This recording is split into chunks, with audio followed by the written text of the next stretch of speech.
বর্তমান সময়ে জনপ্রিয় নতুন কমেডি জুটি মোশাররফ করিম ও তাসনুভা তিশা। দিন দিন বাংলা নাটকের জনপ্রিয়তা বেড়েই চলেছে। সেই ধারাবাহিকতায় আবারও নতুন নাটক নিয়ে হাজির হয়েছেন জনপ্রিয় এই জুটি। নাটকটির নাম মুরা শ্বশুর জামাই। এই নাটকটিতে অভিনয় করেছেন বর্তমান সময়ের আলোচিত অভিনেতা মোশাররফ করিম ও আলোচিত অভিনেত্রী তাসনুভা তিশা।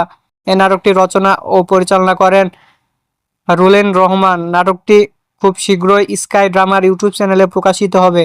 আপনারা দেখতে চাইলে অবশ্যই স্কাই ড্রামার ইউটিউব চ্যানেলে চোখ রাখুন এবং নিয়মিত নতুন নতুন নাটকের আপডেট পেতে হলে চ্যানেলটিকে সাবস্ক্রাইব করে রাখুন। পরবর্তী ভিডিওর জন্য অপেক্ষা করুন।